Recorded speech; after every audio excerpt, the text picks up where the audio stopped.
नमस्कार, मैं नीतीश सिंह। आप सभी का इस चैनल पर स्वागत है। आशा करता हूँ आप सभी लोग अच्छे होंगे, स्वस्थ होंगे और पढ़ाई भी कर रहे होंगे। आइए बात करते हैं। हम बात कर रहे थे अपने भारतीय संविधान और राज्य व्यवस्था के बारे में, और ये रिवीजन का दूसरा पार्ट है। तो इस पार्ट में हम देखने वाले हैं मौलिक कर्तव्य से शुरू करते हैं, और इस पार्ट को हम कोशिश करेंगे ज़्यादा से ज़्यादा रिवीजन, ज़्यादा से ज़्यादा पॉइंट्स का रिवीजन हम कर पाएँ। ठीक है। और वीडियो को शुरू करने से पहले एक छोटा सा रिक्वेस्ट है, अगर आप इस चैनल पर नए हैं तो चैनल को जरूर सब्सक्राइब करें और अपने दोस्तों के साथ भी इसे शेयर करें। ऐसे ही नित्य नए नए वीडियोस, नए नए कंटेंट के साथ, या हम कहें कि जो एग्जाम पॉइंट ऑफ व्यू से जो कंटेंट जरूरी हैं, जो एग्जाम में आते हैं, बार बार पूछे जाते हैं, उन सभी पॉइंट्स का हम रिवीजन करने वाले हैं। ठीक है। तो आज इस पार्ट में हम शुरू करते हैं मौलिक कर्तव्य, जो कि अनुच्छेद 51A में वर्णित है, या हम कह सकते हैं कि 51A के आधार पर इसको रखा गया है। तो इसमें क्या है, इसकी सभी चीजों को देखते हैं। तो इस मौलिक कर्तव्य में ये जो नागरिकों के लिए है, 11 दिशा निर्देशों का एक समूह है। 11 इस प्रकार के दिशा निर्देश हैं जिसमें हमारे द्वारा मौलिक कर्तव्य है कि हम अपने देश के लिए, अपने राष्ट्र के लिए, अपने संविधान के लिए क्या क्या कर सकते हैं। ठीक है। इसके साथ साथ अगर हम बात करें तो एक चीज और जान लीजिए कि जो जो मौलिक कर्तव्य है, जब हमारा मूल संविधान बना था 1947 में, तब ये मौलिक कर्तव्य उस समय संविधान में उल्लेखित नहीं किया गया था। ठीक है। और ये जो मूल कर्तव्य है, या कह सकते हैं कि जो मौलिक कर्तव्य है, ये जो विचार है इसके, ये पूर्व सोवियत संविधान, यानी कि हमने बात किया था पीछे भी कि जो मौलिक कर्तव्य है वो कहाँ से लिया गया है, तो रसिया से लिया गया है। ठीक है। लेकिन अब ये रूस के पास नहीं है। अगर हम बात करें तो शायद एक केवल जापान ही एक बड़ा देश है जिसमें बुनियादी कर्तव्यों से जुड़ा एक विशेष अध्याय अब रह गया है। ठीक है। इस चीज के अगर आगे हम बात करें तो नागरिकों की जो मौलिक कर्तव्यों की संविधान में जो है, ये जो नागरिकों के जो मौलिक कर्तव्य हैं, हमने बात की कि 11 दिशा निर्देश हैं नागरिकों के लिए, या भारत के नागरिकों के लिए। ये जो मौलिक कर्तव्य है, ये संविधान में 1976 में जोड़ा गया था। हमने बात किया कि ये मूल संविधान में वर्णित नहीं है। ध्यान देना है, ये मूल संविधान में वर्णित नहीं है।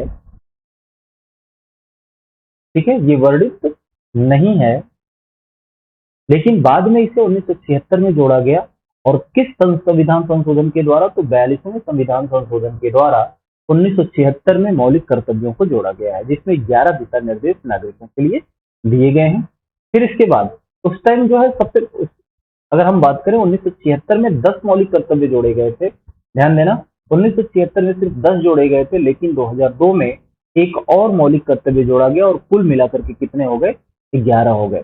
यानी ये जो संविधान संशोधन था, ये 86वां संविधान संशोधन था। अगर एक बारगी हम देखें तो, अगर हम बात करें तो मौलिक कर्तव्य जो है मूल संविधान में वर्णित नहीं था।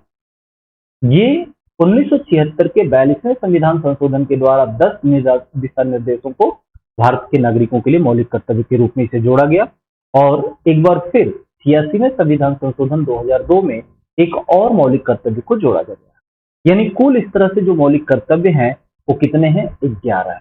ठीक है। फिर हम बात कर लेते हैं इसमें और कुछ चीजों के बारे में। तो ये जो मौलिक कर्तव्य है, ध्यान दीजिएगा, इन्हें 1975 में इंदिरा गांधी द्वारा गठित की गई एक स्वर्ण ससिंग समिति की सिफारिश से जोड़ा गया था। कई बार क्वेश्चन आता है कि मौलिक कर्तव्य जो है मूल संविधान में या हमारे संविधान में किस समिति के सिफारिश पर जोड़ा गया, तो ये इस पे ध्यान दीजिएगा कि ये स्वर्ण सिंह समिति के सिफारिश पर ये जोड़ा गया था। ठीक है। फिर ये जो नया हिस्सा बना 4A का, और एक नया अनुच्छेद 51A को 42वें संविधान संशोधन अधिनियम 1976 के द्वारा जोड़ा गया। 10 कर्तव्यों को 51A में जोड़ा गया, और वर्तमान में 11 कर्तव्य हमने बात कर लिया है। ठीक है। यानी कि ये जुड़ा कहाँ, तो देखिए ये 4A में जुड़ा, एक नया हिस्सा बनाया गया संविधान में 4A। और 4A में कहा, किस अनुच्छेद में, तो 51A में जोड़ा गया। ठीक है। 51A कब जोड़ा गया, तो ये 42वें संविधान संशोधन के द्वारा जोड़ा गया। ठीक है। और 42वें संविधान संशोधन कब हुआ था, तो 1976 में हुआ था। इन सभी चीजों का ध्यान रखिएगा। और इसमें 42वें संविधान संशोधन में 10 कर्तव्यों को जोड़ा गया था। 10 कर्तव्यों को जोड़ा गया था 42वें संविधान संशोधन में। फिर एक जो और संविधान संशोधन हुआ, यानी 46वां संविधान संशोधन हुआ, ये कब हुआ? तो ये हुआ 2002 में, और इसमें एक और कर्तव्य जोड़ा गया और कुल कर्तव्य कितने हो गए? अभी 11 मौलिक कर्तव्य भारत में लागू है। ठीक है, इतना याद रहेगा। ये भाग 4A 51A आर्टिकल में 42वें संविधान संशोधन 1976 के दौरान 10 कर्तव्यों को जोड़ा गया, और 86वां संविधान संशोधन 2002 के तहत एक मौलिक कर्तव्य को जोड़ा गया, और वर्तमान में भी भारत में कुल 11 मौलिक कर्तव्यों को सूचीबद्ध किया गया है। ठीक है, इसमें क्या क्या है, थोड़ी सी और चीजों को हम देख लेते हैं कि किन तरह के मौलिक कर्तव्यों को इनमें जोड़ा गया है और क्या है हमारा मौलिक कर्तव्य। तो अगर हम बात करें तो संविधान का पालन करना हमारा क्या है? मौलिक कर्तव्य है। और उसके आदर्शों, उसके संस्थानों, राष्ट्रीय ध्वज और राष्ट्रीय गान का सम्मान करना क्या है? हमारा एक मौलिक कर्तव्य है। स्वतंत्रता के लिए राष्ट्रीय संघर्ष को प्रेरित करने वाले महान आदर्शों का पालन करना मौलिक कर्तव्य है। भारत की संप्रभुता, एकता और अखंडता को बनाए रखना और संरक्षित करना क्या है? हमारा मौलिक कर्तव्य है। देश की रक्षा करने और राष्ट्रीय सेवा प्रदान करना, जब ऐसा करने के लिए कहा जाए तो ऐसा करना, यानी कि ये हमारा क्या है? मौलिक कर्तव्य है। धार्मिक, भाषाई, क्षेत्रीय या आंशिक विविधता से आगे बढ़कर भारत के सभी लोगों के बीच सामंजस्य और समान भाईचारे की भावना को बढ़ावा देना और महिलाओं की गरिमा के लिए अपमानजनक प्रथाओं को त्यागना, ये क्या है? ये हमारा मौलिक कर्तव्य है। ठीक है, इसके साथ साथ अगर हम देखें तो देश की समग्र संस्कृति की समृद्ध विरासत के महत्व को समझना और उसको संरक्षित रखना हमारा मौलिक कर्तव्य है। जंगलों, झीलों, नदियों, वन्य जीवन सहित प्राकृतिक पर्यावरण की रक्षा और सुधार करना और जीवित प्राणियों के लिए करुणा रखना, यानी कि दया भाव बनाए रखना, ये क्या है? हमारा मौलिक कर्तव्य है। वैज्ञानिक मनोवृत्ति, मानवतावादी विचारधारा का विकास और जांच और सुधार की भावना विकसित करना हमारा मौलिक कर्तव्य है। सार्वजनिक संपत्ति की रक्षा करना और हिंसा को रोकना हमारा मौलिक कर्तव्य है। व्यक्तिगत और सामूहिक गतिविधि के सभी क्षेत्रों में उत्कृष्टता की दिशा में प्रयास करना ताकि राष्ट्र निरंतर उपलब्धि के उच्च स्तर पर बढ़े, ये हमारा मौलिक कर्तव्य है। इसके साथ साथ 6 से 14 वर्ष की उम्र के बीच अपने बच्चों के लिए शिक्षा का अवसर प्रदान करना, यह कर्तव्य 86वें संविधान संशोधन जो कि 2002 में हुआ था, इसमें जोड़ा गया। यानी 6 से 14 साल तक की उम्र के बच्चों को प्राथमिक शिक्षा प्रदान करना या अवसर प्रदान करना, ये भी हमारा एक मौलिक कर्तव्य है। ठीक है, तो ये सभी हमारे मौलिक कर्तव्य है, इनको ध्यान में रखना है। ठीक है, आगे बढ़ते हैं, हम बात करेंगे भारत के राष्ट्रपति के बारे में। ठीक है, तो भारत का जो राष्ट्रपति पद है, ये किसके आधार पर और किन आर्टिकल्स में लिखा गया है, किन आर्टिकल में वर्णित है? बार बार पूछा जाता है कि भारत का राष्ट्रपति किस आर्टिकल के तहत होता है। यानी कि आर्टिकल 52 कहता है कि भारत में एक राष्ट्रपति होगा, यानी भारत का कोई राष्ट्रपति होगा। ठीक है, और आर्टिकल 53 क्या कहता है कि भारत के राष्ट्रपति के पास जो है संघ की कार्यकारी शक्ति होगी। भारत के राष्ट्रपति के पास संघ की कार्यकारी शक्ति होगी। ये कौन कहता है? तो ये अनुच्छेद 53 कहता है।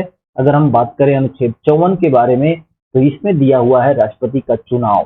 ठीक है, यानी राष्ट्रपति चुनाव के द्वारा निर्वाचित किया जाएगा या चुना जाएगा। अगर हम बात करें आर्टिकल 55 की, तो इसमें क्या है? तो राष्ट्रपति के चुनाव का तरीका क्या होगा, ये इसमें वर्णित है। ठीक है, आर्टिकल 56 की बात करें तो इसमें है राष्ट्रपति का कार्यकाल क्या होगा। और बात करते हैं आर्टिकल 57 के बारे में, तो पुनः चुनाव के लिए क्या पात्रता होनी चाहिए। ठीक है, जो है पुनः चुनाव के लिए क्या पात्रता होनी चाहिए। फिर साथ साथ आर्टिकल 58 की बात करें तो राष्ट्रपति के कार्यालय की क्या योग्यता होती है। 59 की बात करें तो कार्यालय की शर्तें क्या हैं। और आर्टिकल 60 की बात करें तो राष्ट्रपति द्वारा शपथ और पुष्टि की बात होती है। और आर्टिकल 61 में महाभियोग की प्रक्रिया चलती है। और ये हमने बात किया था कि महाभियोग कहाँ से लिया गया है, तो ये लिया गया है यूएसए से, है ना। ये जो है महाभियोग कहाँ से लिया गया है, तो ये यूएसए से लिया गया है। तो महाभियोग की प्रक्रिया चलाई जाती है आर्टिकल 61 के तहत। ठीक है, आइए कुछ बात कर लेते हैं इसमें राष्ट्रपति का चुनाव अगर हम बात करें। ठीक है, जैसे देखिए क्या है कि राष्ट्रपति का चुनाव कैसे होता है, अगर हम बात करते हैं यहाँ पे थोड़े थोड़े हम समझते चले इन चीजों को। राष्ट्रपति का चुनाव किस आर्टिकल के तहत है, तो आर्टिकल 54 के तहत राष्ट्रपति का चुनाव होता है। और इसमें होता क्या है, तो राष्ट्रपति का चुनाव निर्वाचक मंडल जो होता है, निर्वाचक मंडल के सदस्यों द्वारा किया जाएगा, जिनमें कौन कौन शामिल होंगे निर्वाचक मंडल में, तो चयनित सांसद होंगे, जो सांसद अपने क्षेत्रों से यानी संसदीय क्षेत्र से चुन करके आते हैं, वो सांसद राष्ट्रपति में को चुनने के लिए वोट कर सकते हैं। राज्यों से चयनित विधायक जो हैं ये राष्ट्रपति के चुनाव में पार्टिसिपेट कर सकते हैं। इसके साथ साथ राष्ट्रीय राजधानी क्षेत्र दिल्ली, जो कि 70वें संविधान संशोधन द्वारा जोड़ा गया था, है ना, और संघ शासित क्षेत्र पुडुचेरी के चयनित विधायक, ये दोनों राष्ट्रीय राजधानी क्षेत्र यानी कि यूटी के, सिर्फ 2 यूटी के विधायक जो हैं राष्ट्रपति चुनाव के लिए पार्टिसिपेट कर सकते हैं, यानी कि राष्ट्रपति चुनाव में अपना वोट कर सकते हैं। ठीक है, यानी कि इस प्रकार अगर हम बात करें तो संसद और विधानसभाओं तथा विधान परिषदों के मनोनीत सदस्य राष्ट्रपति चुनाव में भाग नहीं लेते हैं। ठीक है, अनुच्छेद 55 में चुनाव के तौर तरीकों के बारे में बताया गया है और इसमें संविधान के अनुसार एक रूपता एवं राष्ट्र भर से प्रतिनिधित्व होना चाहिए, अतः सांसद और विधायक अपने प्रतिनिधित्व के आधार पर मत देते हैं। ठीक है, चुनाव का आयोजन एकल संक्रमणीय पद्धति यानी कि जो चुनाव का तरीका है, आर्टिकल 55 कहता है कि चुनाव का तरीका क्या होना चाहिए, तो ये है चुनाव का तरीका एकल संक्रमणीय पद्धति द्वारा समानुपातिक प्रतिनिधित्व प्रणाली के अनुसार होता है और यह मतदान गुप्त बैलेट द्वारा किया जाता है। एकल संक्रमणीय पद्धति क्या है, समानुपातिक प्रतिनिधित्व क्या है, अगर थोड़ा सा हम समझे तो मान लीजिए कि कोई ये है एक, ठीक है, यहाँ पे हम मान लीजिए रखते हैं कोई ए व्यक्ति है जो राष्ट्रपति पद के लिए चुनाव लड़ रहा है, कोई एक बी व्यक्ति है ये भी राष्ट्रपति चुनाव के लिए या राष्ट्रपति के लिए क्या है इलेक्शन में खड़ा हो रहा है, ये कोई सी है। मान लीजिए सपोज 3 व्यक्ति हैं जो राष्ट्रपति के लिए अपने आप को क्या करते हैं, राष्ट्रपति का कैंडिडेट बनते हैं।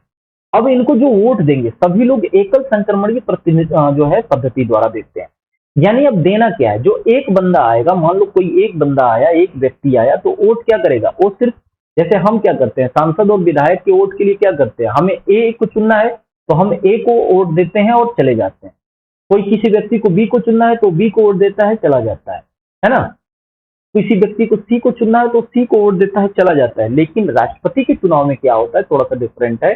अगर कोई एक व्यक्ति आता है तो जिसको पसंद करता है, यानी देना उसको सभी को वोट है, बस उसमें क्या करना है, उसमें ऑप्शन डालना होता है कि पहले नंबर पे किसको लाइक कर रहा है, दूसरे नंबर पे किसको, तीसरे नंबर पे किसको। ठीक है, इस तरह से वोट करना होता है उसको।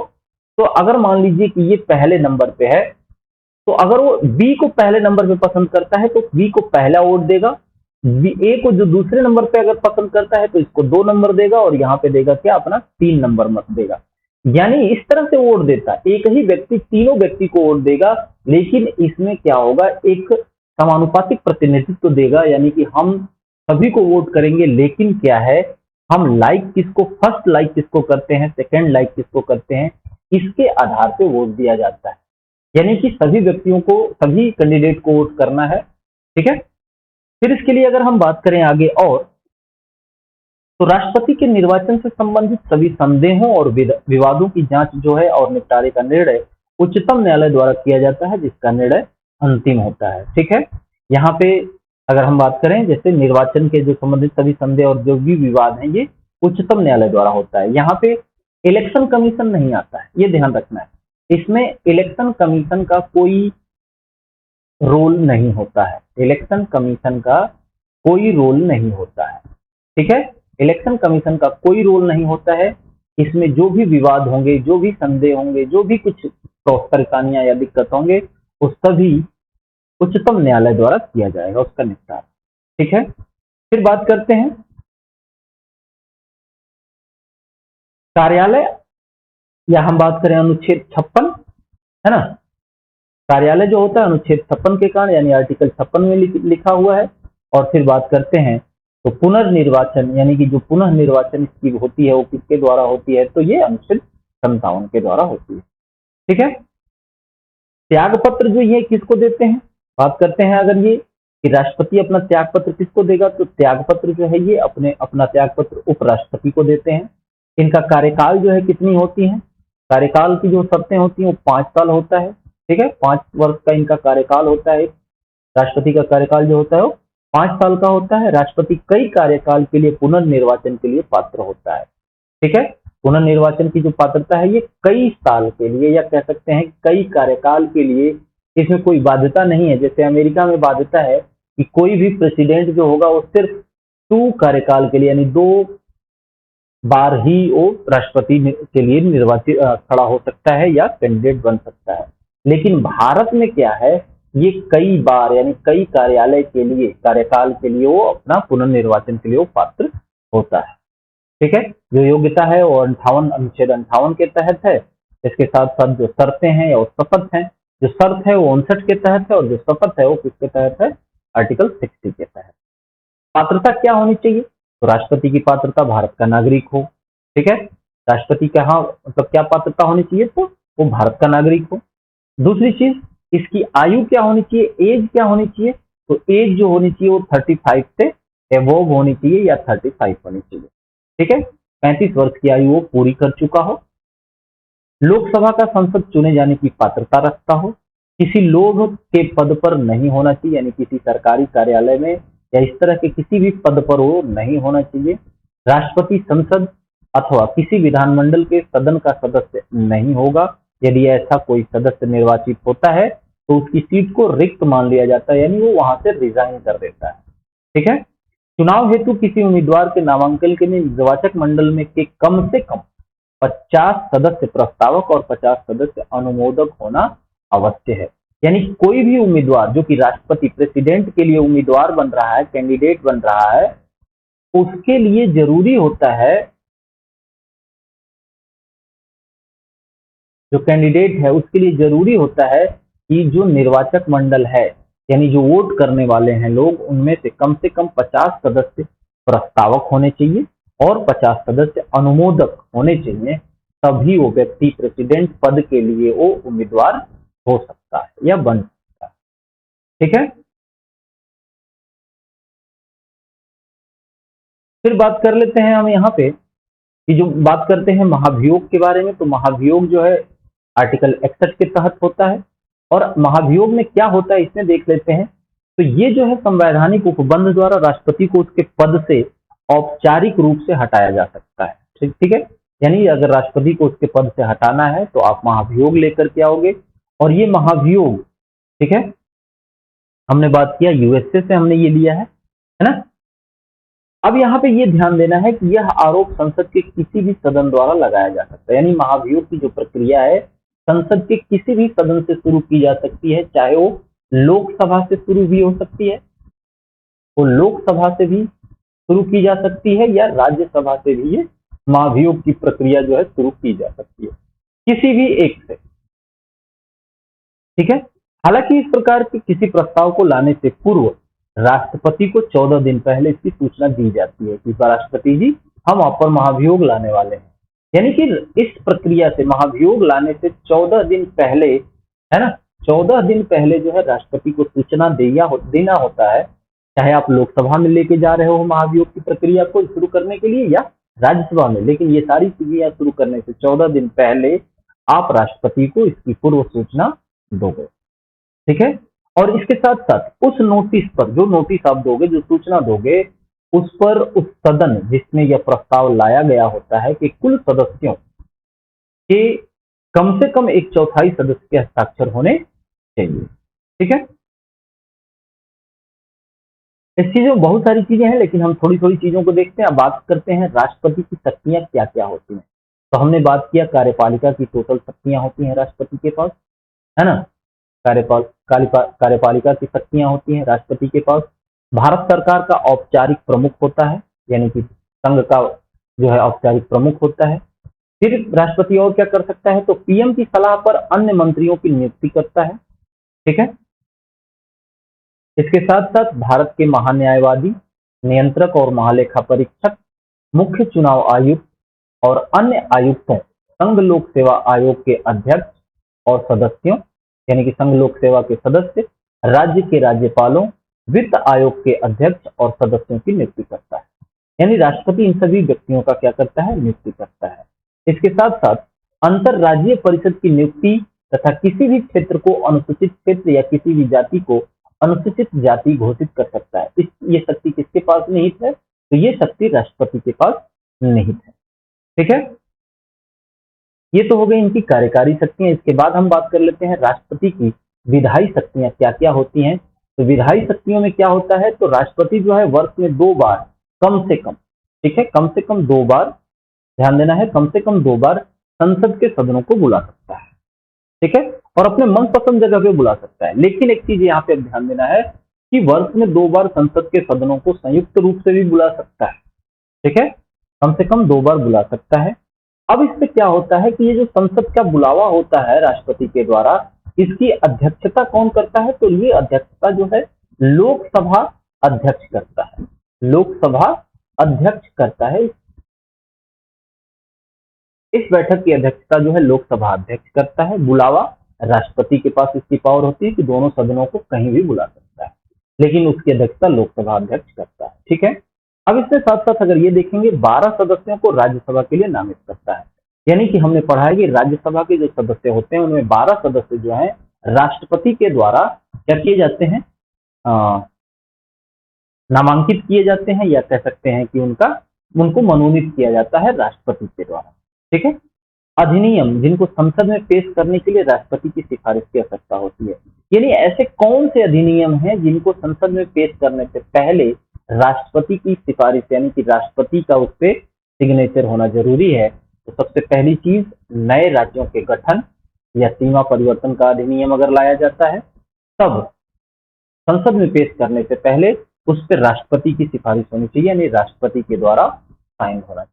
धन विधेयक जो है लाया जाता है, ये भी राष्ट्रपति के आज्ञा के बिना संसद में पेश नहीं हो सकता।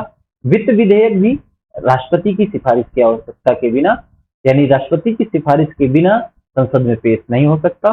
साथ साथ अगर हम बात करें तो राज्यों का वित्तीय संसाधनों का जो कराधान होता है, ये भी राष्ट्रपति की ही सिफारिश पे किया जाता है।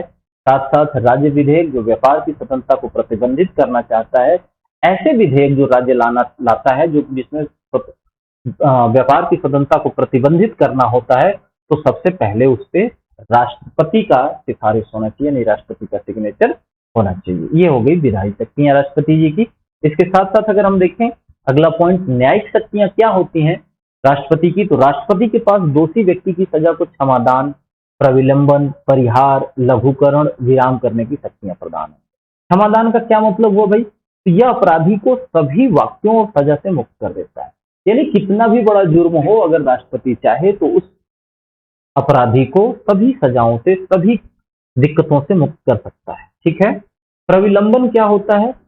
तो इसका अर्थ है कि सजा के निष्पादन का एक अस्थायी निलंबन, यानी कि जो भी सजा है थोड़ी देर के लिए डिले किया जा सकता है, आगे बढ़ाया जा सकता है। परिहार क्या है? तो इसके तहत दंड की प्रकृति में परिवर्तन किए बिना दंड की मात्रा को कम कर दिया जाता है। यानी जो भी दंड है उसमें उस प्रकृति वही रहेगी, यानी कि जो दंड है वही रहेगा, लेकिन उसकी मात्रा को कम किया जा सकता है परिहार में। विराम यानी कि यह कुछ विशेष मामलों में कम सजा देने के कारण बनता है, जैसे गर्भवती महिला के मामले में। ठीक है, इसके साथ साथ अगर बात करें लघुकरण की, तो इसके तहत दंड की जो प्रकृति है में परिवर्तन करते हुए दंड को कम कर दिया जाता है। ठीक है, क्षमादान में पूर्ण रूप से क्षमा।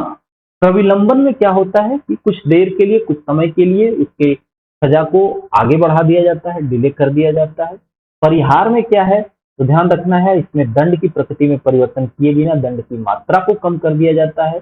लघुकरण में क्या है? तो इसमें दंड की प्रकृति में परिवर्तन करते हुए, यानी प्रकृति में भी परिवर्तन करके दंड को कम किया जा सकता है। और विराम में क्या है? तो यह कुछ विशेष मामलों में कम सजा देने का कारण बनता है, यानी कि सजा को कम करना हो जाता है इसमें, जैसे कि गर्भवती महिला के मामले में। ठीक है, अब अगर हम बात करें वीटो शक्ति क्या है, तो भारत राष्ट्रपति के पास एक है, ये 3 तरह की वीटो शक्तियां हैं। एक है पूर्ण वीटो, एक है निलंबित वीटो, और एक है क्या? Pocket veto. थोड़ा थोड़ा समझते हैं पूर्ण वीटो क्या है। तो ऐसे विधेयक जो जिस पर अनुमति को रोके रखना, यानी विधेयक पर अपनी अनुमति को रोके रखना, इसके बाद विधेयक समाप्त हो जाता है और एक अधिनियम नहीं बन पाता। ठीक है, पूर्ण वीटो में है कि कोई भी अधिनियम राष्ट्रपति के पास आया, ठीक है, कोई नया विधेयक आता है और उसको अपने पास रोक लेता है, अनुमति देता ही नहीं। और वो सेशन जो है खत्म हो जाता है, तो क्या होता है, अधिनियम नहीं बन पाया। और ऐसा हुआ कब कब, 1994 में डॉक्टर राजेंद्र प्रसाद ने पेप्सू विनियोग विधेयक पर अपनी मंजूरी रोक रखी थी। ठीक है, ठीक है। तथा 1991 में श्री आर वेंकटरमन ने सांसदों के वेतन भत्ते विधेयक पर अपनी मंजूरी रोक दी थी। ऐसा कोई विधेयक उस समय पास नहीं हुआ। ऐसे कुछ अधिनियम आए थे राष्ट्रपति के पास विधेयक बनाने के लिए, ठीक है, लेकिन उन्हें वो क्या किए, राष्ट्रपति ने 1954 में डॉक्टर राजेंद्र प्रसाद ने रोक दिया था पेप्सू विनियमन विधेयक को, ठीक है, उसको मंजूरी नहीं दी। और 1991 में श्री आर वेंकटरमन जो कि राष्ट्रपति थे भारत के, वो सांसदों के वेतन भत्ते विधेयक पर अपनी मंजूरी को रोक दिए थे। ठीक है, अब बात कर लेते हैं हम निलंबित वीटो क्या होता है। तो विधेयक को पुनर्विचार के लिए भेजना, यानी कि जो विधेयक आएगा राष्ट्रपति के पास उसको क्या करेंगे, वो फिर से वापस भेज देंगे कि नहीं इसमें फिर से पुनर्विचार कीजिए, कुछ न कुछ गड़बड़ है या इसको सही करके आइए। इसमें क्या, एक उदाहरण के तौर पर अगर देखें तो 2006 में राष्ट्रपति डॉक्टर एपीजे अब्दुल कलाम ने लाभ के पद विधेयक पर निलंबित वीटो का प्रयोग किया था। हालांकि राष्ट्रपति जो है विधेयक पर विधायिका के पुनर्विचार के लिए केवल एक बार ही विधेयक लौटा सकता है। ये भी ध्यान देना है कि निलंबित वीटो जो है किसी एक विधेयक पर सिर्फ एक बार ही लौटाया जा सकता है, एक बार लौटाया जा सकता है, एक बार लौटाया जा सकता है राष्ट्रपति के द्वारा। अगर वही विधेयक फिर से राष्ट्रपति जी के पास आ गया दोबारा, तो फिर उसे वो अनुमोदित कर देंगे, यानी कि उस पे अपना सिग्नेचर वो करके ही देंगे। उसे अब निलंबित वीटो या किसी भी प्रकार के वीटो का उसमें अब उपयोग वो नहीं कर सकते। ठीक है, पॉकेट वीटो में क्या है, राष्ट्रपति के पास भेजे गए किसी भी विधेयक पर अगर कोई कार्रवाई, अगर वो नहीं चाहता है कि मैं करूं कार्रवाई, तो संविधान में ऐसी कोई समय सीमा निर्धारित नहीं की गई है जिसके अंदर राष्ट्रपति को विधेयक पर अपनी अनुमति हस्ताक्षर करना अनिवार्य है। ऐसा कोई विधेयक नहीं। ठीक है, अतः उसके पास अमेरिकी राष्ट्रपति की तुलना में बिगर पॉकेट है। 1986 में राष्ट्रपति ज्ञानी जैल सिंह ने भारतीय डाकघर संशोधन विधेयक पर पॉकेट वीटो लगाया था। यानी जो भी कुछ आएगा वो क्या कर लेगा, चुपचाप अपने पॉकेट में रख लेगा, उसका कोई जवाब ही नहीं देगा। कोई भी विधेयक, कोई भी चीज, अगर कोई अधिनियम आता है राष्ट्रपति के पास उस पर सिफारिश के लिए या उस पर साइन के लिए, तो राष्ट्रपति उसे अपने पास चुपचाप रख सकता है, उसका कोई उत्तर नहीं देगा, और उससे कहते हैं पॉकेट वीटो। और इसका एक उदाहरण है 1986 में राष्ट्रपति यानी जैल सिंह ने भारतीय डाकघर संशोधन विधेयक पर पॉकेट वीटो लगाया था। ठीक है, बात कर लेते हैं हम भारत के अब उपराष्ट्रपति के बारे में। तो उपराष्ट्रपति का जो पद होता है, ध्यान देना है, ये आर्टिकल 63 के तहत होता है कि भारत का एक उपराष्ट्रपति होगा, और आर्टिकल 66 के तहत उपराष्ट्रपति का चुनाव होता है। आर्टिकल 67 यानी 67 के तहत राष्ट्रपति का कार्यकाल, और आर्टिकल 69 के तहत शपथ और पुष्टि की बात होती है। ठीक है, तो इसमें अगर हम देखें तो संविधान के भाग 5 में जो है ये, अगर हम बात करें तो थोड़ा सा और बात कर लेते हैं भारत के उपराष्ट्रपति के बारे में। तो ये भारत का उपराष्ट्रपति जो एक ऐसा पद है, कह सकते हैं कि भारत का उपराष्ट्रपति का ऑफिस जो है देश का दूसरा सर्वोच्च संवैधानिक पद होता है। पहला कौन होता है भाई, तो पहला होता है प्रेसिडेंट का। पहला जो होता है वो किसका होता है, प्रेसिडेंट का होता है। और दूसरा सर्वोच्च संवैधानिक पद किसका होता है, तो ये होता है वाइस प्रेसिडेंट का। ठीक है, वाइस प्रेसिडेंट का। तो उपराष्ट्रपति जो है, उपराष्ट्रपति का जो ऑफिस है या जो कार्यालय है, ये देश का दूसरा सर्वोच्च संवैधानिक पद है। और राज्यसभा के पहले अध्यक्ष बने थे डॉक्टर सर्वपल्ली राधाकृष्णन, यानी कि पहले उपराष्ट्रपति कौन बने थे, तो डॉक्टर सर्वपल्ली राधाकृष्णन। ठीक है,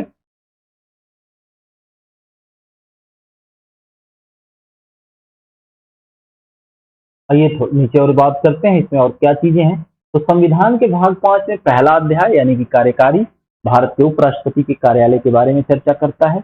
दूसरा संवैधानिक पद है, यानी उपराष्ट्रपति का जो पद है ये कौन सा है, तो दूसरा संवैधानिक पद है, यानी भारत का सबसे सर्वोच्च दूसरा संवैधानिक है। राज्यसभा के पहले अध्यक्ष थे, यानी कि पहले फर्स्ट वाइस प्रेसिडेंट कौन थे, फर्स्ट वाइस प्रेसिडेंट कौन थे, तो ये थे डॉक्टर सर्वपल्ली राधाकृष्णन जी। ठीक है। आइए आगे बात करते हैं राज्यसभा का संयोजन। राज्यसभा का संयोजन कैसे होता है भाई, तो इसके बारे में अगर हम बात करें तो यहाँ पे ध्यान देना है कि अधिकतम संख्या राज्यसभा के जो सदस्यों की अधिकतम संख्या है ये कितनी है, 250 है। राज्यसभा के अधिकतम जो राज्यसभा सदस्यों की जो अधिकतम संख्या है वो 250 है, यानी 250 है।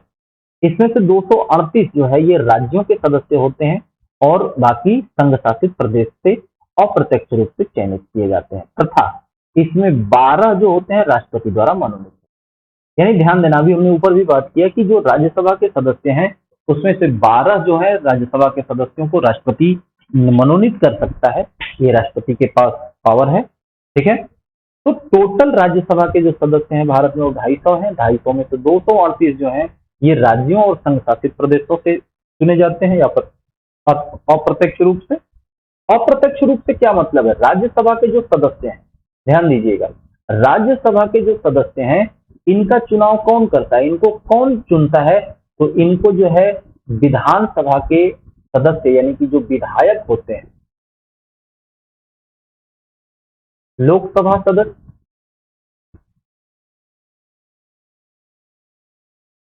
और विधानसभा सदस्य, विधानसभा सदस्य के द्वारा ये चुने जाते हैं। कौन, राज्यसभा सदस्य, ध्यान रखना, इसीलिए इनको कहते हैं अप्रत्यक्ष रूप से।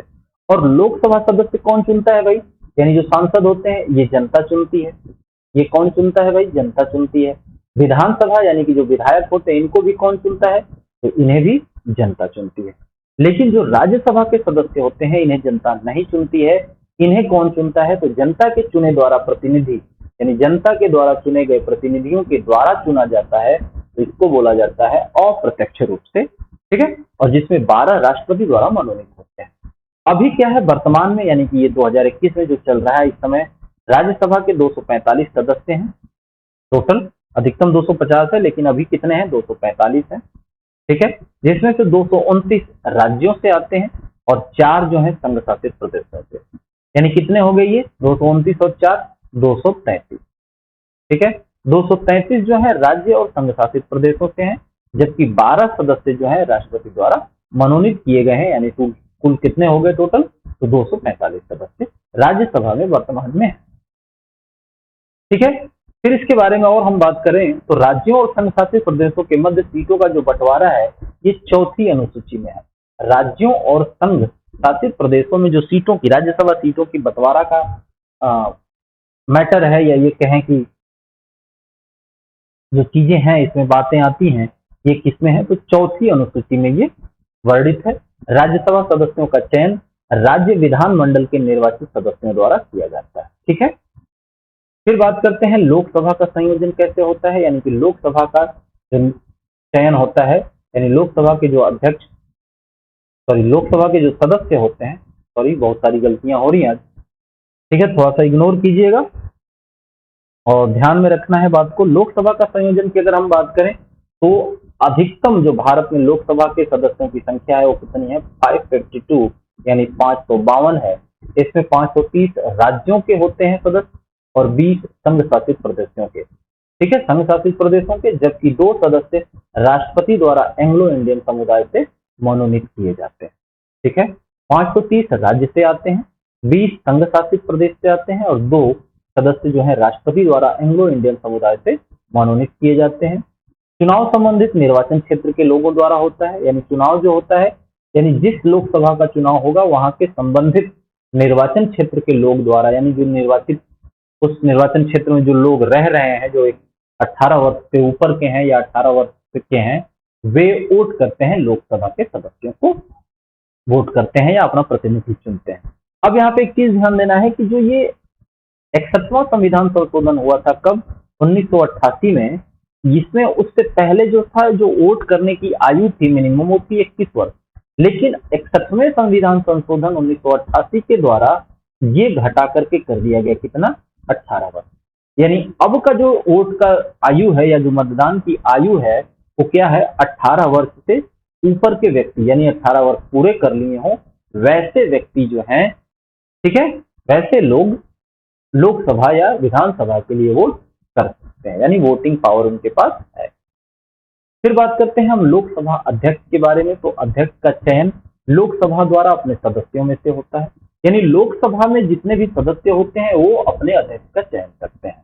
ठीक है, अध्यक्ष अपना त्याग पत्र उपाध्यक्ष को देता है। ठीक है, दोनों सदनों के संयुक्त सत्र की अध्यक्षता करता है। अभी हमने ऊपर बात किया कि दोनों सदनों के संयुक्त बैठक की जो बुलावा है वो राष्ट्रपति करता है, लेकिन दोनों सदनों के संयुक्त सत्र की अध्यक्षता जो है लोकसभा अध्यक्ष करता है। ठीक है, फिर इसके बाद बात आती है किसी विधेयक को धन विधेयक होने अथवा न होने का निर्णय कौन लेता है। तो ये भी निर्णय जो होता है वो लोकसभा अध्यक्ष लेता है कि ये विधेयक धन विधेयक है या नहीं है, ऐसा निर्णय कौन लेता है। तो लोकसभा अध्यक्ष। यहाँ पे ध्यान देना है कि जीवी मावलंकर ये जो है ये भारत के पहले यानी कि प्रथम लोकसभा अध्यक्ष। जीवी मावलंकर भारत के प्रथम लोकसभा अध्यक्ष थे। और अगर बात आती है कि सबसे लंबा कार्यकाल, ऐसे लोकसभा अध्यक्ष जिनका सबसे लंबा कार्यकाल रहा, तो उनका नाम है बलराम झाखड़। ठीक है, सबसे लंबे कार्यकाल के लोकसभा अध्यक्ष वाले का क्या नाम है, जो लोकसभा अध्यक्ष बने थे वो थे बलराम झाखड़। फिर बात करते हैं लोकसभा उपाध्यक्ष की। तो यहाँ भी चयन जो है अध्यक्ष के समान होता है, यानी लोकसभा के सदस्य जो है लोकसभा का अध्यक्ष और लोकसभा के उपाध्यक्ष का चयन करते हैं। ठीक है, अब उपाध्यक्ष जो है अपना त्याग पत्र किसको देता है, वो अध्यक्ष को देता है। अध्यक्ष अपना त्याग पत्र किसको देता है, उपाध्यक्ष को देता है, ध्यान देना है। और उपाध्यक्ष अपना त्याग पत्र किसको देता है, अध्यक्ष को देता है। मदाभूसी अनंत शयनम अयंगर। ठीक है, बात आती है M.A. अयंगर। M.A. अयंगर भारत के प्रथम उपाध्यक्ष, यानी प्रथम लोकसभा उपाध्यक्ष M.A. अयंगर, मदाभूसी अनंत शयनम। ठीक है, ये हो गया लोकसभा से। बात कर लेते हैं प्रोटेम। प्रोटेम स्पीकर क्या होते हैं। प्रोटेम स्पीकर की बात करें अगर हम, तो जैसे ही एक नई लोकसभा का चुनाव होता है, ध्यान देना है, प्रोटेम स्पीकर का ही काम होता है कि जितने भी सदस्य होते हैं उनको राष्ट्रपति या हम कहें कि जो नए सभापति को शपथ दिलाना और सभापति के चुनाव की अध्यक्षता करना, वो प्रोटेम स्पीकर करता है। जैसे अगर मान लीजिए लोकसभा का इलेक्शन होता है, ठीक है, तो राष्ट्रपति क्या करता है, जैसे ही चुनाव हो जाएगा तो राष्ट्रपति एक प्रोटेम स्पीकर की नियुक्ति कर देता है। और ये प्रोटेम स्पीकर होता कौन है, तो ये आमतौर पर सदन का सबसे वरिष्ठ सदस्य होता है, उसको प्रोटेम स्पीकर बना दिया जाता है। और यही प्रोटेम स्पीकर जो है नए सभापति को शपथ दिलाना, सभापति के चुनाव की अध्यक्षता करना, ये सारे काम प्रोटेम स्पीकर करता है। ठीक है, फिर बात कर लेते हैं भारत के महान्यायवादी। इनका क्या वर्क होता है, तो भारत के महान्यायवादी का मतलब है यहाँ पे कि संसद या मंत्रिपरिषद का सदस्य नहीं होना चाहिए, लेकिन सदन की कार्रवाई में भाग ले सकता है। यहाँ पे ध्यान दीजिए कि जो भारत का महान्यायवादी होगा, ठीक है, वो संसद या मंत्रिपरिषद का सदस्य नहीं होगा, लेकिन वो सदन की कार्रवाई में भाग ले सकता है। जब भी सदन की कार्रवाई होगी वो उसमें जाकर के पार्टिसिपेट कर सकता है, और वो मतदान नहीं कर सकता। जब मतदान होता है किसी मैटर पे, किसी विधेयक को लेकर के जब वोटिंग होती है, तो महान्यायवादी मतदान नहीं करता है लेकिन भाग लेता है। ठीक है, सर्वोच्च न्यायालय के न्यायाधीश की योग्यता रखने वाले को राष्ट्रपति द्वारा क्या किया जाता है, महान्यायवादी नियुक्त किया जाता है। महान्यायवादी की जो अगर हम बात करें योग्यता क्या होनी चाहिए, तो योग्यता ऐसी होनी चाहिए कि जो सर्वोच्च न्यायालय का न्यायाधीश बन सके, यानी इतनी योग्यता होनी चाहिए उसके पास जो सर्वोच्च न्यायालय का न्यायाधीश बन सकता है। उसको राष्ट्रपति के द्वारा नियुक्त किया जाता है, क्या, भारत का महान्यायवादी। ठीक है, राष्ट्रपति के प्रसाद पर्यंत पद पर बने रहते हैं, यानी राष्ट्रपति जब तक चाहेगा महान्यायवादी अपने पद पर बना रहेगा। अगर वो चाहेगा, इसका कोई मतलब कोई कार्यकाल फिक्स नहीं है कि 5 साल का कार्यकाल है या 2 साल का है या 6 महीने का है, यानी राष्ट्रपति जब तक चाहेगा महान्यायवादी अपने पद पर कार्य कर सकता है।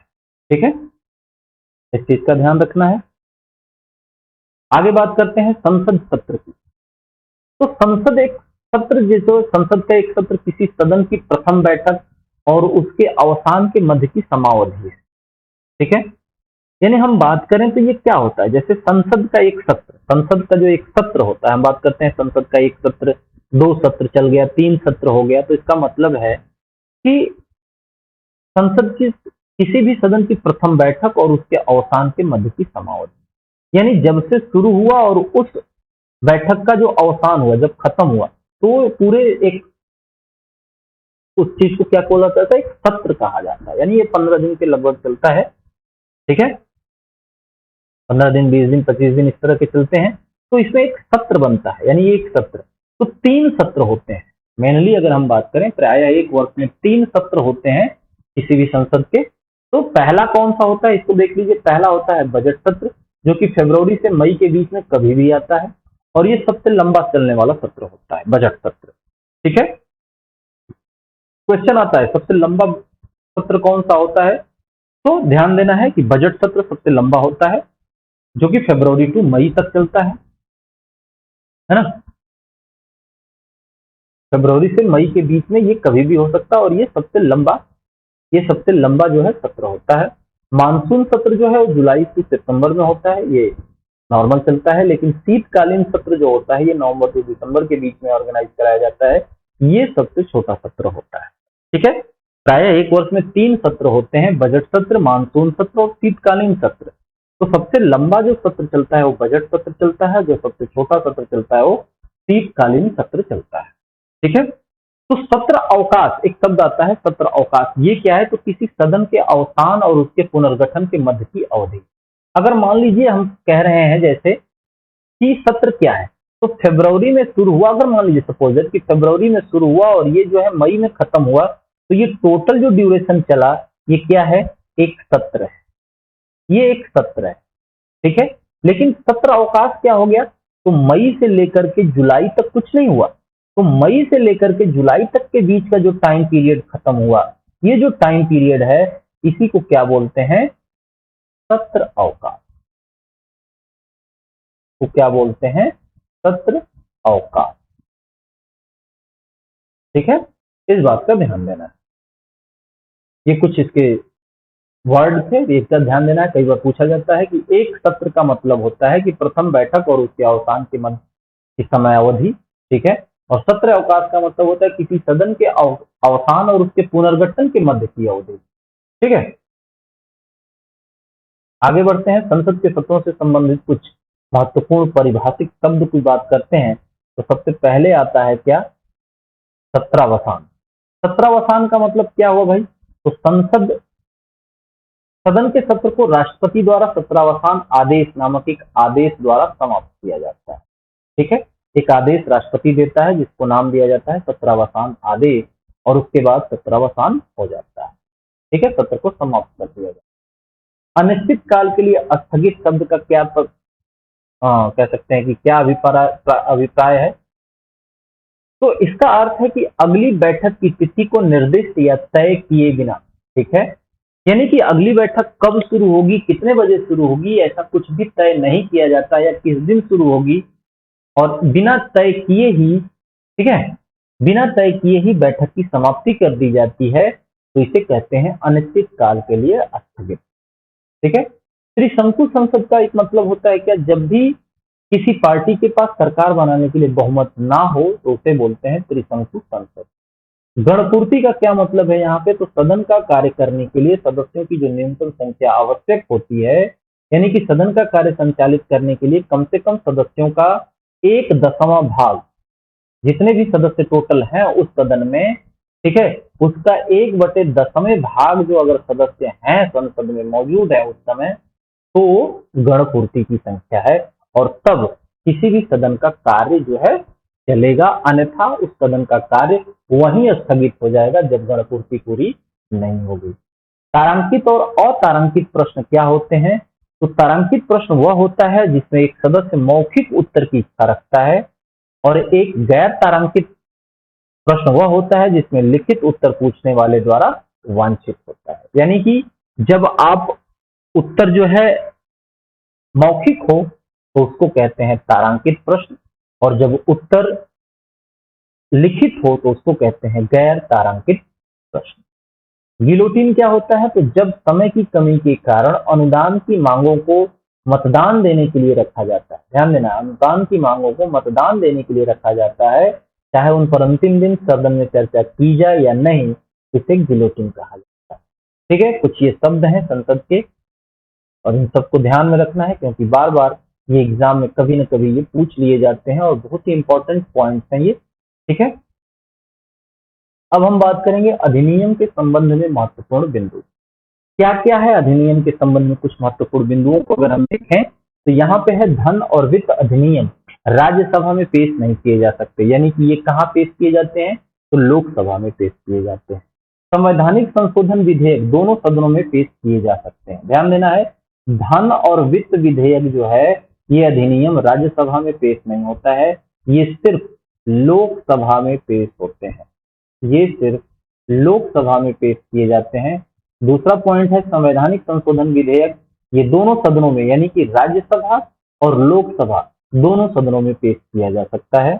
राष्ट्रपति संसद को पुनर्विचार के लिए धन विधेयक वापस नहीं भेज सकते, यानी जब धन विधेयक राष्ट्रपति के पास भेजा जाता है सिफारिश के लिए या उनकी साइन के लिए तो उसको पुनर्विचार के लिए वापस नहीं भेज सकते। ठीक है, धन विधेयक और संवैधानिक विधेयक संशोधन जो है ये दोनों सदनों की संयुक्त बैठक हेतु कोई प्रावधान नहीं है, यानी कि दोनों जो सदन है उनकी संयुक्त बैठक हो तभी धन विधेयक और संवैधानिक संशोधन विधेयक लाया जाए, ऐसा कोई प्रावधान नहीं है। ठीक है, किसी भी एक सदन से शुरू किया जा सकता है। फिर बात करते हैं संशोधन प्रक्रिया के प्रकार। तो संशोधन बहुत से प्रकार से किए जाते हैं। अगर हम बात करें साधारण बहुमत से, तो जैसे नए राज्यों की स्वीकृति होनी है तो साधारण बहुमत से की जा सकती है। राज्यों के नाम और सीमाओं में परिवर्तन अगर करना है तो ये भी साधारण बहुमत से किया जा सकता है। ठीक है, एक चीज समझ लेते हैं पहले, साधारण बहुमत का क्या मतलब। तो साधारण बहुमत का मतलब है कि उपस्थित और मतदान करने वाले अधिकांश सदस्य, ठीक है, अर्थात 50% से अधिक होने चाहिए, यानी जो सदस्य हैं टोटल उनमें से 50% से अधिक सदस्य वहां उपस्थित होने चाहिए। ठीक है, और इस विधि के तहत अगर इसमें से 50% से अधिक सदस्य वहां उपस्थित हैं और उनमें से लोगों ने वोट किया और जिधर बहुमत ज्यादा हुआ वो माना जाता है, तो इसी को कहते हैं साधारण बहुमत। तो इसमें नए राज्यों की स्वीकृति साधारण बहुमत से की जाती है। ठीक है, फिर इसके बाद नए राज्यों के अगर किसी राज्य का नाम परिवर्तन किया जा रहा है या उसके सीमाओं में परिवर्तन किया जा रहा है तब साधारण बहुमत से किया जा सकता है। संसद द्वारा राज्यों में विधान परिषदों का निर्माण या उन्मूलन जब होता है तो भी ये साधारण बहुमत से किया जा सकता है। राष्ट्रपति के, राज्यपालों के और सर्वोच्च न्यायालय और उच्च न्यायालय के वेतन भत्तों की अगर बात आती है तो ये भी साधारण बहुमत से पास किए जा सकते हैं। सदनों के लिए गणपूर्ति, ठीक है, इसके साथ साथ सत्ता सांसदों का विशेषाधिकार जो भी है ये भी साधारण बहुमत से, निर्वाचन क्षेत्रों का परिसीमन ये भी साधारण बहुमत से किया जा सकता है। अगर हम बात करें एक प्रकार का और बहुमत होता है जिसे कहते हैं विशेष बहुमत द्वारा। तो विशेष बहुमत का यहाँ पे क्या मतलब है, तो यहाँ पे ध्यान देना है, विशेष बहुमत का मतलब है प्रत्येक सदन, इसके तहत संसद के प्रत्येक सदन द्वारा उस सदन की कुल सदस्यता के बहुमत से तथा सदन में उपस्थित और मतदान करने वाले सदस्यों के कम से कम 2/3, कम से कम, ध्यान देना, ऊपर वाले में साधारण बहुमत 50% से अधिक, लेकिन यहाँ क्या है, कम से कम 2/3 से, मतलब कम से कम 2/3 होने चाहिए कुल सदस्यों से के 2/3 का होना जरूरी है। ठीक है, बहुमत से एक विधेयक पारित किया जाता है और संविधान के सभी अनुच्छेदों को संविधान के अनुच्छेद 368 जो कि उल्लेखित है विशिष्ट प्रावधानों को छोड़कर इस विधि द्वारा संशोधित। सभी को पता है कि संविधान संशोधन किस आर्टिकल के तहत किया जाता है, तो आर्टिकल 368 के तहत किया जाता है।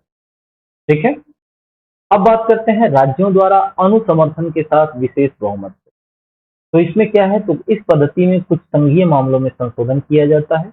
इसके तहत विधेयक को विशेष बहुमत के तहत संसद द्वारा पास किया जाना आवश्यक है और 50% से अधिक, यहाँ पे भी ध्यान देना है कि इसमें कितने होने चाहिए, तो इसमें भी 50% से अधिक सदस्य होने चाहिए। ठीक है, 50% से अधिक राज्यों द्वारा इसकी पुष्टि की जानी चाहिए राज्यों के लिए ऐसे विधेयकों की पुष्टि करने के लिए कोई समय सीमा नहीं है, वो जब चाहे तब कर सकते हैं। इसमें क्या क्या हो सकता है इसके तहत? तो राष्ट्रपति के चुनाव और चुनाव का तरीका क्या होगा, ये किया जा सकता है राज्यों द्वारा अनुसमर्थन के साथ।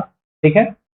संघ यानी कि अनुच्छेद 73 और राज्य एक अनुच्छेद 162 की जो कार्यकारी शक्ति की सीमा है, ये भी या इस पे भी आप बहुमत से कोई भी चीजें ला सकते हो। संघ न्यायपालिका, उच्च न्यायालय, केंद्र और राज्य के बीच जो है विधायी क्या कहते हैं विधायी संबंध, साथ साथ 7वीं अनुसूची और संविधान के संशोधन से संबंधित प्रावधान जो कि अनुच्छेद 368 के तहत किया गया, इन सभी में जो है किसी भी विशेष बहुमत से चेंजेस किया जा सकता है या बदलाव किया जा सकता है। ठीक है। फिर बात करते हैं महत्वपूर्ण संसदीय समितियां क्या क्या हैं। ठीक है। महत्वपूर्ण संसदीय वित्त समितियां की अगर बात करें तो वित्त समितियों में देखिएगा, ध्यान देना है, ये कई बार क्वेश्चन में पूछा जाता है। अगर सबसे पहले बात करें तो ये है लोक लेखा समिति। ध्यान दिए करना क्या है, किसे पूछा जाता है बार बार कि लोकसभा के कितने सदस्य होते हैं, राज्यसभा के कितने सदस्य होते हैं, इस तरह की चीजें पूछी जाती हैं। ठीक है। तो लोक लेखा समिति में लोकसभा के 15 सदस्य होते हैं, ये ध्यान देना है, और राज्यसभा के 7 सदस्य होते हैं। यानी लोक लेखा समिति में टोटल 22 सदस्य होते हैं। टोटल 22 सदस्य होते हैं, जिसमें से 15 लोकसभा के सदस्य होते हैं और 7 राज्यसभा के सदस्य। जो सदस्य होते हैं इनका कार्यकाल 1 वर्ष से अधिक नहीं होता है। संसद द्वारा प्रदत्त रकमों के विनियोग, इनका काम क्या होता है लोक लेखा समिति का, तो जो रकम के विनियोग को दर्शाने वाला खाता है, भारत की सरकार के वार्षिक वित्तीय खाते यानी कि सीएजी की रिपोर्ट की जांच करते हैं। ठीक है। यानी कैग के रिपोर्ट की जांच कौन करता है, तो लोक लेखा समिति करती है, जिसमें 22 सदस्य होते हैं। ठीक है। लोक लेखा समिति में कितने सदस्य होते हैं, तो 22 सदस्य होते हैं, जिसमें से लोकसभा के 15 सदस्य और राज्यसभा के 7 सदस्य इसमें चुने जाते हैं या शामिल होते हैं। फिर बात करते हैं दूसरे समिति के बारे में, ये है प्राक्कलन समिति। इसमें लोकसभा के सभी 30 सदस्य होते हैं, यानी इसमें टोटल 30 सदस्य होते हैं, जो सभी किसके होते हैं, तो लोकसभा के होते हैं, और ये एकल स्थानांतरण मतदान के माध्यम से चुनाव होता है। कार्य क्या होता है इनका, तो धनराशि अच्छी तरह से अनुमानों में निहित नीति की सीमाओं के भीतर रखी गई है या नहीं, उसका जांच करना। ठीक है। और इसमें ध्यान देना है कि सबसे बड़ी समिति भी है प्राक्कलन समिति, जो है ये सबसे बड़ी समिति। एग्जाम में कई बार पूछा गया है कि सबसे बड़ी समिति यानी सबसे ज्यादा सदस्यों वाली जो समिति है वो कौन सी है, तो ध्यान देना है वो है प्राक्कलन समिति। ठीक है। जो सबसे बड़ी समिति है, जिसमें 30 सदस्य हैं, और 30 सदस्य किसके हैं, तो लोकसभा के होते हैं। ठीक है। और ध्यान देना है, इसके बाद अगर हम बात करें तो तीसरी जो यहाँ पे समिति है सार्वजनिक उपक्रमों की समिति। इसमें देखेंगे तो इसमें भी 22 सदस्य टोटल होते हैं, और इसमें भी जो लोक लेखा समिति है इसमें टोटल कितने सदस्य होते हैं, तो 22 सदस्य इसमें भी होते हैं। और यहाँ पे भी जो लोक लेखा समिति का जो रेशियो था, लोकसभा से 15 सदस्य, राज्यसभा से 7 सदस्य, कुल 22 सदस्य होते हैं। इनका कार्य क्या होता है, तो सार्वजनिक उपक्रमों की रिपोर्ट, खातों की जांच करने के लिए सीएजी की रिपोर्ट तथा ऐसे मामलों की जांच कर सकती है जिन्हें सदन या सभापति द्वारा संदर्भित किया गया। ठीक है। ये जो सार्वजनिक उपक्रमों की समिति है, ये 22 सदस्यों वाली समिति है, जो लोकसभा के 15 सदस्य और राज्यसभा के 7 सदस्य होते हैं। इसमें ये सीएजी की रिपोर्ट की जांच कर सकती है या ऐसे मामलों की भी जांच की कर सकती है जिसमें सदन या सभापति द्वारा संदर्भित किया जा सकता हो। ठीक है। फिर बात कर लेते हैं संविधान में आपातकालीन प्रावधान क्या क्या है। ठीक है। तो संविधान में 3 तरह के आपातकालीन प्रावधान की व्यवस्था की गई है। सबसे पहले अगर बात करें तो यहाँ पे है राष्ट्रीय आपातकाल। ये क्या है, तो राष्ट्रीय आपातकाल जो है युद्ध या बाहरी आक्रमण या सशस्त्र विद्रोह, अगर भारत के अंदर ही सशस्त्र यानी हथियारों के साथ या गोला बारूद या बंदूकों के साथ विद्रोह किया जाता है, तो उस समय भारत की सुरक्षा के लिए खतरे के कारण आपातकाल लगाया जाता है, और इसे कहते हैं राष्ट्रीय आपातकाल, जो कि ये किस में वर्णित है, तो अनुच्छेद 352 में वर्णित है। ध्यान देना है, ये 352 अनुच्छेद यानी आर्टिकल 352 में वर्णित है राष्ट्रीय आपातकाल। इसमें युद्ध, बाहरी आक्रमण या सशस्त्र विद्रोह द्वारा भारत की सुरक्षा के लिए खतरे के कारण आपातकाल लगाया जाता है। ठीक है। फिर बात करते हैं राष्ट्रपति शासन की। दूसरा जो आपातकाल है ये है राष्ट्रपति शासन। तो राज्य में संवैधानिक तंत्र की विफलता के कारण, जो कि संवैधानिक तंत्र होता है, जो कि यानी इलेक्शन किए गए जो विधायक होते हैं वो अपने मंत्रिपरिषद या कह सकते हैं जो अपनी नेता चुनते हैं सीएम के रूप में, वो अगर ठीक ढंग से नहीं काम कर रही है या कहीं ना कहीं उसमें विफलता आती है तो इसके कारण लगाया जाता है उस राज्य में राष्ट्रपति शासन, और इसी को कहते हैं राष्ट्रपति शासन या राष्ट्रपति आपातकाल। और ये जो है आर्टिकल 356 के तहत लगाया जाता है, ठीक है, जो राज्य में लगाया जाता है। तीसरा होता है क्या, वित्तीय आपातकाल, जिसको वित्तीय स्थिरता को खतरा पैदा होने पर, यानी कि जैसे लगता है कि भारत में पैसों की कमी हो गई या इस तरह की स्थिर स्थिरता जो है बनी हुई है या कुछ ऐसा उथल पुथल हो रहा है, तो इसके एवज में वित्तीय आपातकाल लगाया जाता है, जो कि संविधान 360 सॉरी अनुच्छेद 360 के तहत किया जाता है, ठीक है। इसमें बहुत सारी चीजें हैं, लेकिन हम बाद में जब डिटेल पढ़ेंगे कभी तो इसके बारे में बात करेंगे, लेकिन इतना ध्यान रखना है। एक चीज इसमें गौर करने वाली बात है, जो सबसे पहला है राष्ट्रीय आपातकाल, वो है 352, ध्यान देना है। वो क्या है, पहला 352 राष्ट्रीय आपातकाल, दूसरा क्या है 356 आर्टिकल, ठीक है, ये क्या है राष्ट्रपति शासन जो कि राज्य में लगाया जाता है, और तीसरा आर्टिकल तीसरा जो आपातकाल है 360 अनुच्छेद का है। तो यहाँ पे देखिए अंतर कितने का आ रहा है, ये 4 + 4 करेंगे 352 + 4 356, और इसमें +4 करेंगे तो क्या आ जाएगा 360, यानी 4 आर्टिकल के बाद ये जो है तीनों आपातकाल आते हैं, ठीक है। अगर आपातकाल का क्रम याद नहीं रहता है तो इस चीज का ध्यान रखना है। सबसे पहले राष्ट्रीय आपातकाल, फिर उसके बाद राष्ट्रपति शासन, और इसके पास क्या है वित्तीय आपातकाल, ठीक है, 352 356 360 के तहत। फिर बात करते हैं भारत की न्यायपालिका। भारत की न्यायपालिका में क्या क्या है, तो सबसे पहली चीज ध्यान देना है सर्वोच्च न्यायालय के बाद।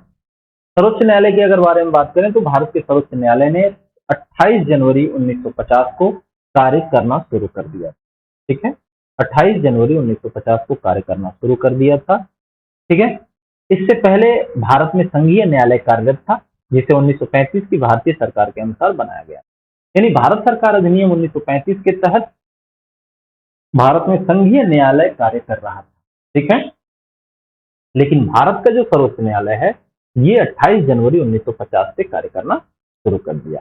संविधान के भाग 5 में ध्यान देना है, ये किसमें वर्णित है, तो संविधान के भाग 5 अनुच्छेद 124 से लेकर के 147 तक, अनुच्छेद 124 से लेकर के 147 के अंतर्गत सर्वोच्च न्यायालय के संगठन, स्वतंत्रता और अधिकार क्षेत्र के साथ साथ शक्तियों एवं प्रक्रियाओं का उल्लेख किया गया है। इसका संगठन कैसे होगा, इसकी स्वतंत्रता क्या क्या है, अधिकार क्षेत्र क्या है और शक्तियों और इसकी क्या प्रक्रियाएं होंगी, इन सब का उल्लेख भाग 5 के अनुच्छेद 124 से लेकर के 147 तक में किया गया है सर्वोच्च न्यायालय, ठीक है। अगर इस पर थोड़ा सा और हम बात कर लें तो वर्तमान में अभी 33 न्यायाधीश हैं सर्वोच्च न्यायालय में और एक मुख्य न्यायाधीश, ठीक है, यानी कुल कितने न्यायाधीश हैं, तो 34 न्यायाधीश हैं, कहाँ पे, तो सर्वोच्च न्यायालय, ठीक है। और शुरू में जब ये बनाया गया था यानी कि 28 जनवरी 1950 में, उस समय 7 न्यायाधीश होते थे और एक मुख्य न्यायाधीश, यानी टोटल कुल कितने न्यायाधीश होते थे, 7, अरे 28 जनवरी 1950 में तो उस टाइम जो थे सिर्फ 8 न्यायाधीश टोटल थे, एक मुख्य न्यायाधीश और 7 न्यायाधीश। लेकिन अब यानी कि 2021 की अगर हम बात करें तो इस समय वर्तमान में 33 न्यायाधीश है और एक मुख्य न्यायाधीश है, यानी कि कुल 34 न्यायाधीश सर्वोच्च न्यायालय में कार्यरत, ठीक है। इनका कार्यालय क्या होता है, कार्यकाल क्या होता है, तो 65 वर्ष की आयु तक ये काम कर सकते हैं, ठीक है। राष्ट्रपति को पत्र लिखकर इस्तीफा दे सकते हैं, यानी कि उच्च न्यायालय के जो सर्वोच्च न्यायालय के न्यायाधीश हैं, चाहे कोई भी हो, ये टोटल 34 की बात की जा रही है, ये अपना त्याग पत्र या इस्तीफा जो है राष्ट्रपति को दे सकते हैं, यानी राष्ट्रपति को देते हैं। फिर इसके बाद क्या है, राष्ट्रपति की संसद की सिफारिश पर राष्ट्रपति द्वारा हटाया जा सकता है, यानी किसी भी उच्च सर्वोच्च न्यायालय के न्यायाधीश को संसद की सिफारिश पर, यानी संसद ये अनुमोदित करेगा या ये बात करके या ये ऐसा कुछ करके राष्ट्रपति के पास भेजता है और राष्ट्रपति के द्वारा फिर उस न्यायाधीश को हटाया जा सकता है। फिर बात करते हैं हम उच्च न्यायालय के बारे में। तो वर्तमान में उच्च न्यायालय जो है भारत में टोटल 24 उच्च न्यायालय है, ठीक है, दिल्ली जो कि केंद्र शासित प्रदेश है, जिसका 1966 से अपना स्वयं का उच्च न्यायालय है। यानी दिल्ली ही एक ऐसा केंद्र शासित प्रदेश है जिसका अपना स्वयं का उच्च न्यायालय है, ये ध्यान देना है। बाकी किसी भी केंद्र शासित प्रदेश का, भारत में जितने भी केंद्र शासित प्रदेश हैं उनमें से किसी का भी अपना स्वयं का उच्च न्यायालय नहीं है। ठीक है, अन्य केंद्र शासित प्रदेश विभिन्न राज्यों के उच्च न्यायालयों के अधिकार क्षेत्र में आते हैं। यानी अगल बगल जो भी राज्य हैं उनके उच्च न्यायालय के क्षेत्र में वो केंद्र शासित प्रदेश आते हैं। उच्च न्यायालय के न्यायाधीशों की जो कार्यकाल है ये कितनी है, 62 वर्ष की आयु तक ये कार्य कर सकते हैं। इसके साथ साथ ये भी राष्ट्रपति को अपना इस्तीफा दे देते हैं और इनकी भी संसद की सिफारिश पर राष्ट्रपति द्वारा इनको हटाया जा सकता है। ठीक है, फिर बात करते हैं राज्यपाल के बारे में। तो ये अनुच्छेद 153 के तहत राज्यों के लिए राज्यपाल ऐसा कहा गया है कि राज्यों में एक राज्यपाल होगा जो कि कह सकते हैं कि राष्ट्रपति के लिए राज्य का प्रतिनिधित्व करता है। राज्य का प्रतिनिधित्व करता है लेकिन वो किसके लिए काम करता है, तो राष्ट्रपति। ठीक है, तो अनुच्छेद 155 जो है राज्यपाल की नियुक्ति की बात आती है, कैसे नियुक्ति होगी। अनुच्छेद 156 उनके कार्यकाल की बात करता है। 157 जो अनुच्छेद है उनकी योग्यता क्या होनी चाहिए। 158 अनुच्छेद के तहत कार्यालय की शर्तें क्या होती हैं और अनुच्छेद 159 यानी 159 के तहत राज्यपाल द्वारा शपथ यानी किनको किनको शपथ दिलाया जा सकता है। फिर बात करते हैं अनुच्छेद 371 के बारे में। तो इसमें अगर हम देखें तो कुछ राज्यपालों को 371 से लेकर के 371 जे के तहत, यहाँ पे ध्यान देना अलग अलग है, 371 टू 371 जे के तहत कुछ विशेष जिम्मेदारियों का निर्वहन करना होता है। यानी क्या है, इनको थोड़ा सा एक बार भी देख लेते हैं। तो अगर हम बात करें अनुच्छेद 371 के तहत गुजरात और महाराष्ट्र में जो भी राज्यपाल होगा उसको कुछ विशेष जिम्मेदारी दी जाती है। 371 ए के तहत नागालैंड के राज्यपाल को विशेष जिम्मेदारी दी जाती है। 371 बी के तहत असम के राज्यपाल को विशेष जिम्मेदारी दी जाती है। 371 सी के तहत मणिपुर राज्य को दिया जाता है विशेष अधिकार, यानी राष्ट्रपति के उसके राज्यपाल को। ठीक है, और 371 डी और 371 ई ये दोनों अनुच्छेद के तहत आंध्र प्रदेश के राज्यपाल को एक विशेष अधिकार दिया जाता है। 371 एफ के तहत सिक्किम को, 371 जी के तहत मिजोरम के राज्यपाल को, 371 एस के तहत अरुणाचल प्रदेश के राज्यपाल को, 371 आई के तहत गोवा के राज्यपाल को और 371 जे के तहत कर्नाटक के राज्यपाल को विशेष अधिकार दिया जाता है। ठीक है, आइए बात करते हैं मुख्यमंत्री और राज्य परिषद के मंत्रियों के बारे में। तो यहाँ पे ध्यान देना है, सीएम क्या कहते हैं, चीफ मिनिस्टर। ये क्या होता है, तो वास्तविक कार्यकारी अधिकारी होता है, यानी सरकार का प्रधान प्रमुख होता है। ठीक है, सीएम सहित कुल मंत्रियों की संख्या जो है विधानसभा की कुल सदस्य की संख्या का 15% से अधिक नहीं होना चाहिए। ध्यान देना है कि जितने भी विधानसभा के कुल सदस्य हैं उनकी संख्या से सीएम सहित जो भी मंत्री चुने जाते हैं या मंत्री बनाए जाते हैं उनकी संख्या कुल सदस्यों के से 15% से अधिक नहीं होनी चाहिए। फिर बात करते हैं राज्य विधानमंडल का संगठन। तो अधिकांश राज्यों में एक सदनी विधानमंडल है, जबकि भारत के 7 राज्यों में द्विसदनी विधानमंडल है, जो कि तेलंगाना, आंध्र प्रदेश, महाराष्ट्र, बिहार, यूपी, जम्मू एंड कश्मीर और कर्नाटक। यहाँ पे द्विसदनी विधानमंडल चलता है। ठीक है, भारत के 7 राज्यों। राज्य विधान की संरचना जो है, राज्य विधानसभा की संरचना कैसे होती है, तो यहाँ पे व्यस्त मताधिकार। व्यस्त मताधिकार का क्या मतलब है, 18 साल से ऊपर के लोगों द्वारा चुने गए प्रतिनिधि, जनसंख्या के आधार पर अधिकतम संख्या 500 तथा न्यूनतम 60 होनी चाहिए किसी भी राज्य में विधानसभा की संरचना। ठीक है, अधिकतम 500 से ज्यादा नहीं होना चाहिए और न्यूनतम 60 से कम नहीं होना चाहिए। लेकिन ये 3 राज्यों में अपवाद है। सिक्किम में ये सिर्फ 32 सदस्य हैं राज्य विधानसभा में, गोवा और मिजोरम में 40 सदस्य। ठीक है, फिर बात करते हैं भारत में स्थानीय सरकार प्रणाली क्या है। तो भारत में स्थानीय सरकार प्रणाली की बात करें तो पंचायती राज व्यवस्था का विकास हुआ। तो पहली पंचायती राज व्यवस्था राजस्थान सरकार द्वारा 1959 में नागौर जिले में और दूसरी आंध्र प्रदेश द्वारा स्थापित की गई थी। कई बार क्वेश्चन पूछा गया है कि पहली पंचायत राज व्यवस्था कहाँ लागू की गई थी, तो ध्यान रखना है राजस्थान राज्य में 1959 में नागौर जिले में और दूसरी आंध्र प्रदेश में। ठीक है, दूसरी आंध्र प्रदेश में लागू की गई थी पंचायती राज व्यवस्था। ठीक है, इसमें कुछ समितियों के बारे में बात कर लेते हैं जो महत्वपूर्ण समितियां हैं। तो सबसे पहली समिति जो बनी थी 1957 में बलवंत राय मेहता समिति। ये जो है तीन स्तरीय संरचना का सुझाव इन्होंने दिया था, एक गांव, ब्लॉक और जिला स्तर पर। ठीक है, एक और समिति आई इसके तहत, अशोक मेहता समिति 1977 में। ये इन्होंने दो स्तरीय प्रणाली का सुझाव दिया। ठीक है,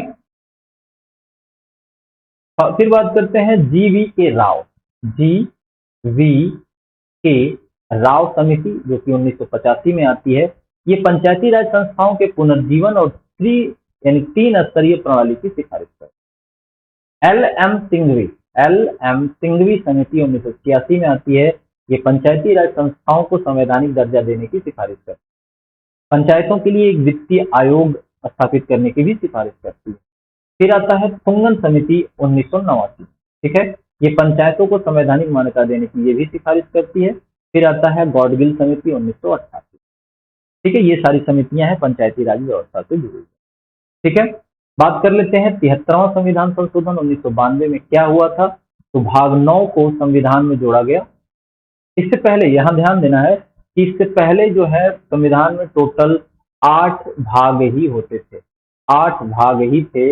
लेकिन 73वां संविधान संशोधन 1952 में भाग 9 को जोड़ा गया और इस संविधान को 243 से लेकर 243 ओ तक का प्रावधान। ठीक है, इसके अलावा इसमें पंचायत की 29 विषय, यानी जो पंचायत है ये 29 विषयों पर अपना नियम कानून बना सकती हैं। 29 विषयों के साथ इसको 11वीं अनुसूची में जोड़ा गया, यानी भाग 8 10 अनुसूचियां थी तो 11वीं अनुसूची में इसको जोड़ा। ठीक है, 74वां संविधान संशोधन 1992 में क्या हुआ, तो एक नया भाग जो 9 जोड़ा गया था, उसी में 9A डाला गया जो कि नगर पालिकाओं और नगर पालिका के प्रशासन, तो नगर निगम है, सॉरी यहाँ पे गलत हो गया है, नगर पालिका और नगर निगम की बात हो रही है। नगर निगम के प्रशासन के साथ कार्य करता है। इसमें 243P से लेकर 243ZG शामिल है। 12वीं अनुसूची में इसको भी जोड़ा गया। ठीक है, 12वीं अनुसूची को भी जोड़ा गया। यहाँ 11वीं अनुसूची, यहाँ 12वीं। ठीक है, 9A में बात करते हैं संवैधानिक निकाय। तो सबसे पहले अगर भारत की बात करें तो संवैधानिक निकाय कौन कौन से हैं, तो चुनाव आयोग जो कि भाग 15 के अनुच्छेद 324 में उल्लेखित है। बार बार क्वेश्चन पूछा जाता है चुनाव आयोग जो है किस संविधान में या किस अनुच्छेद में उल्लेखित है, तो ध्यान देना है संविधान के भाग 15 के अनुच्छेद 324 में उल्लेखित है। वर्तमान में एक मुख्य निर्वाचन आयुक्त और जो 2 अन्य निर्वाचन आयुक्त इसमें होते हैं। इनका कार्यकाल 6 वर्ष होता है, लेकिन ये भी ध्यान रखना है कि सेवानिवृत्ति की आयु 65 वर्ष होती है। जो भी पहले पूरा हो जाएगा, यानी या तो 65 साल पूरा हो जाए पहले, या 6 वर्ष उनके कार्यकाल का पूरा हो जाए, जो भी पहले पूरा हो जाएगा उनको सेवानिवृत्ति दे दी जाती है। बात करते हैं सुकुमार सेन भारत के प्रथम चुनाव आयुक्त नियुक्त हुए। ठीक है,